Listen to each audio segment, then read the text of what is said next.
1851, in what is now known as Iraq, archaeologist and explorer Sir Austin Henry Layard discovered a library with 22,000 tablets containing what we know to be the earliest writings on Earth. The writings date back to over 6,000 years ago when the region was known as Mesopotamia, Sumer, and Babylon. Amongst these vast writings is a story which mirrors the book of Genesis in the Bible. It tells a story of a great flood which reshaped the face of the planet Earth and all of her inhabitants. It tells a story of a tower built and the creation of the spoken word. One of these scrolls includes a star map of what appears to be a sun and its planets. The writings include detailed descriptions and maps of our solar system matching what we know today and beyond. It includes a 10th planet in an orbit between Mars and Jupiter. It is written that the 10th planet Nibiru was thrust into our solar system and collided with the planet Tiamat. The remaining bulk of Tiamat over time became Eridu, the Earth as we know it, and the rest of her became the asteroid belt. In retrograde to the other 9 planets, Nibiru took orbit around our Sun in a long ecliptic or apogee. Lasting 3,600 years, it passes between Mars and Jupiter. In recent years, based on the patterns of our known solar system, astronomers have been looking for a planet with this same orbit. In search of this planet, they discovered the planet Pluto. The search continues. According to the ancient texts, this detailed information was given to them by the Anunnaki, or those who from heaven to earth came. They described the Anunnaki as a reptilian race of gods which came to the earth in fiery ships from their home planet of Nibiru, the 10th planet. It is written that these Anunnaki came to the earth to mine gold and other elements to serve in protecting the atmosphere of their distant home planet. After a workers' revolt, the Anunnaki rulers began to genetically alter Cro-Magnon man to create a slave race, resulting in the human race.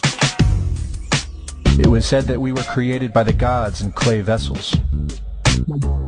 It is written that man was forbidden to depict the Anunnaki in their actual form. Just prior to the Great Flood, the bulk of the Anunnaki would return home, leaving numbers of them behind to watch over the earth. Anu was king. Assigned to Anu to heed his instructions. 300 in the heavens he stationed as a god. The ways of earth to define from the heaven. And on earth 600 he made reside. After he all their instructions had ordered, to the Anunnaki of heaven and of earth, he allotted their assignments. This story of reptilian gods from the heavens creating man is not at all uncommon. It in fact can be found in most every region of our planet. In Japan, emperors claim descent from dragon gods who came from the sky. Australian Aborigines teach of a reptilian race which lives underneath the earth and governs over men. They believe they are descendants of a race of dragon humans. China teaches the serpent queen Nukua interbred with man. India calls these reptilian gods Nagas and claim they seeded their royal families. Throughout the Middle East, it is believed a serpent race created man. The book of Genesis tells of giants who came from the heavens to breed with the daughters of man. They are called the Nephilim. In Africa, they call them Chitauri, children of the serpent. The royal kings of Africa claim descent from serpent gods who came from the sky. In South America, the Mayans teach that their ancestors were the people of the serpent. The Aztecs were said to be created by a serpent woman. In America, the Hopi Indians believe sky gods came to earth to breed with their women and refer to them as their snake brothers. The word Sioux means snakes, and Iroquois means serpents. It seems the only places you will not find this historical story is where the history has been methodically destroyed. The descendants of King Anu in Sumeria and Babylon can be traced throughout time. The pharaohs of Egypt were from the bloodlines of the Babylonian kings. The rulers of the Roman Empire can be traced to Egyptian hierarchy. All throughout Europe, the royal families can be traced back to the great Roman emperors. 34 of the presidents of the United States are directly descended from European royalty, with the remaining 8 who are only closely related to these same bloodlines. In 1934, President Franklin Roosevelt placed the Great Seal, originally created in 1782 by the Freemasons, on the dollar bill. Represented in the Great Seal is a pyramid and the all-seeing eye, known to be used by the elusive society, the Illuminati.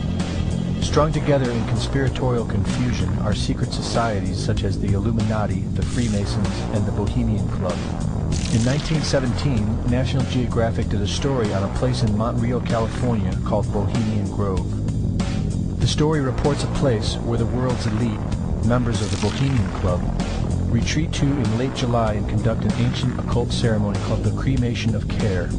Every year in July, the world's leaders, media moguls, and members of the World Bank spend 2 weeks of what is known as a men-only retreat at the Grove. In the year 2000, BBC television show World of Wonder infiltrated Bohemian Grove with hidden cameras and aired the video on the BBC. The video shows the large mass of men donning red and black robes and once again conducting the Cremation of Care ceremony. The altar is at the base of a 200-foot owl, the Babylonian symbol of the god Moloch, the god of human sacrifice. In the video, a body is delivered upriver to the altar where it is set on fire.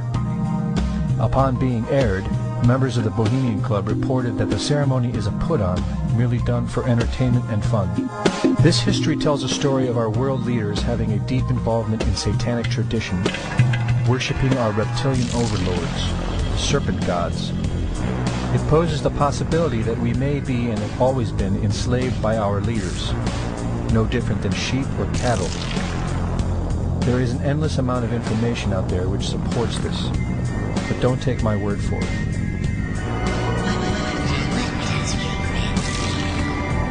Well, son, a funny thing about regret is that it's better to regret something you have done than to regret something you haven't done. And by the way, if you see your mom this weekend, be sure and tell her, Satan! Satan! Satan!